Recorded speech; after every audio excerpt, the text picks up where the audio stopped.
পাকিস্তানে JF-17 thunder যুদ্ধবিমান কিনতে চায় বাংলাদেশ। সম্প্রতি এমন খবরই ছড়িয়ে পড়েছে নেট দুনিয়ায়।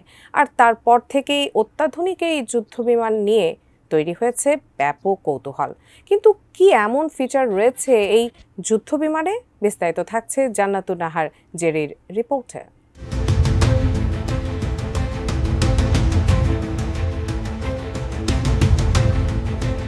সম্প্রতি ইসলামাবাদের সঙ্গে সামরিক সম্পর্ক উন্নয়নে পাকিস্তান সফর করে ঢাকার একটি উচ্চ পর্যায়ের প্রতিরক্ষা প্রতিনিধি দল। তখনই পাকিস্তানের JF-17 থান্ডার যুদ্ধবিমান নিয়ে নিজেদের আগ্রহের কথা জানায় বাংলাদেশ।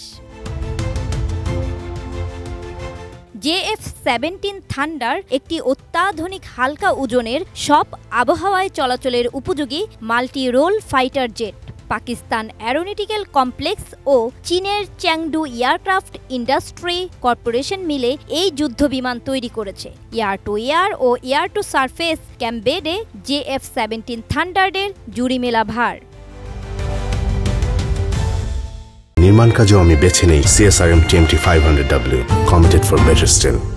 দিন কিংবা রাত সব অবস্থাতেই সমান তালে কার্যকারিতা দেখাতে পারে JF-17 থান্ডার। এতে রয়েছে কম্পিউটার নিয়ন্ত্রিত ফ্লাইট কন্ট্রোল, এমনকি সর্বশেষ প্রযুক্তির অস্ত্রও বহনে সক্ষম JF-17 থান্ডার। তাই এই ক্লাসের অন্য যুদ্ধবিমানের বিরুদ্ধে বাড়তি সুবিধা পাবে এটি। মাঝারি এবং নিম্ন উচ্চতায় JF-17 থান্ডারের কমব্যাট ম্যানুভার অনন্য।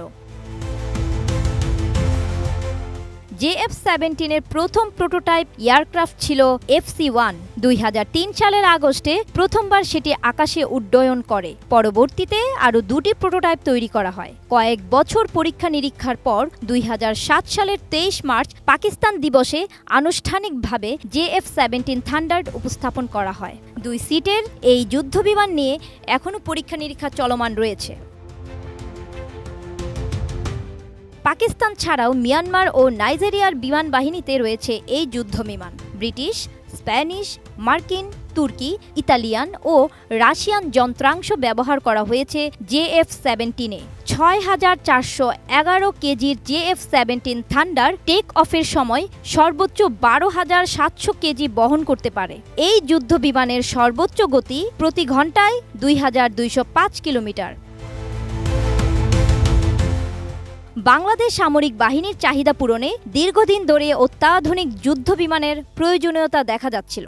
JF-17 থান্ডার যুদ্ধবিমানটি যুক্ত হলে তা হবে বাংলাদেশের সামরিক খাতের জন্য একটি বড় অগ্রসর হবে বলে মনে করেন গবেষকরা।